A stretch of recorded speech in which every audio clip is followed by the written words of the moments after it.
Selamat malam semuanya. Nama saya Selvia Karyani, mahasiswa dari STI Triguna, Bogor, cabang Gunung Putri.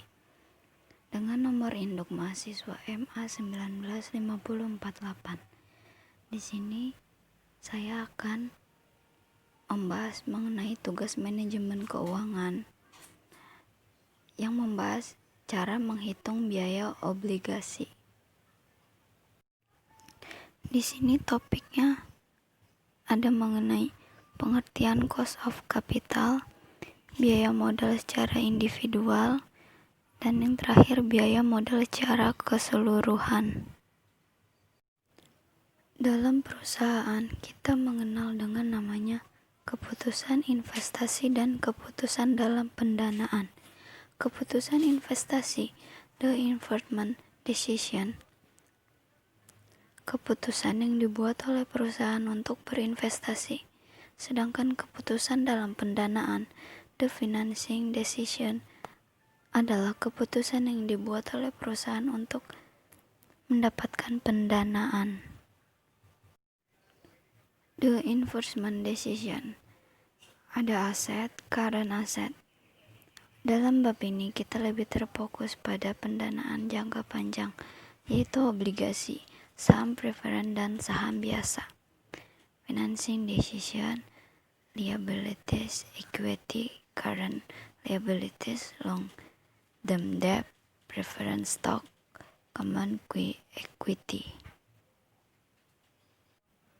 Untuk investor, suku bunga adalah keuntungan dari investasi. Untuk manajer keuangan, suku bunga adalah biaya yang harus dikeluarkan untuk mendapatkan modal yang dibutuhkan untuk operasional perusahaan. Jadi, kesimpulannya, cost of capital adalah biaya yang harus dikeluarkan perusahaan untuk mendapatkan modal yang berguna untuk operasional perusahaan. Di sini modal secara individual terbagi menjadi 3, yaitu biaya dari obligasi, biaya dari saham biasa, biaya dari saham preferen. Di sini saya akan membahas mengenai biaya obligasi atau cost of debt. Cost of debt adalah biaya yang harus dikeluarkan berhubungan dengan obligasi. Biaya yang keluar terdiri dari suku bunga, semua biaya yang berkaitan dengan penerbitan bond, pajak. Jadi, bagaimana pajak bisa berpengaruh pada sebuah obligasi? Di sini pendapatan IET saham besar dari pada obligasi karena obligasi harus membayar bunga terlebih dahulu.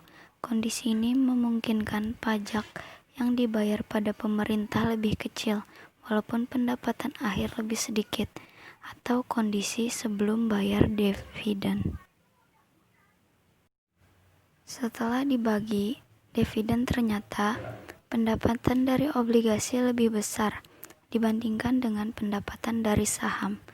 Ini menandakan adanya pengaruh dari pajak yang dimasukkan. Lalu, bagaimana cara kita menghitung biaya dari obligasi? Di sini ada rumus untuk menghitung cost of debt atau biaya obligasi atau before tax.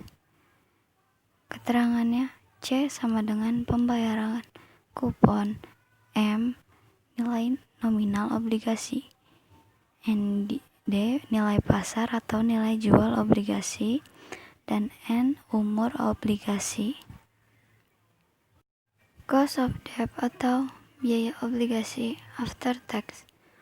After tax, persen cost of debt sama dengan persen cost of debt dikali tax rate sama dengan KD sama dengan KD dikali 1 dikurang T.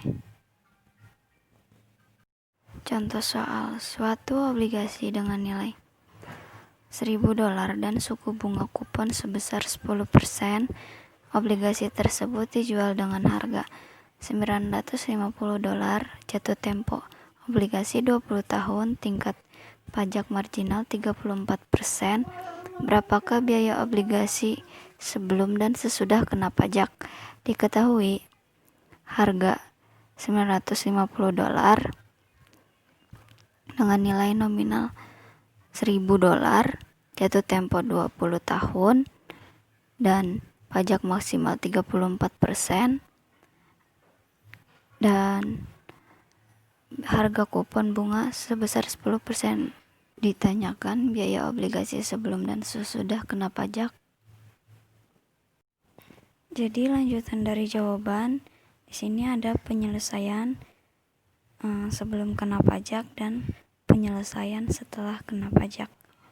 Mungkin cukup sekian penjelasan dari saya mengenai cara menghitung biaya obligasi. Jika banyak kesalahan, mohon maaf dan terima kasih. Selamat malam.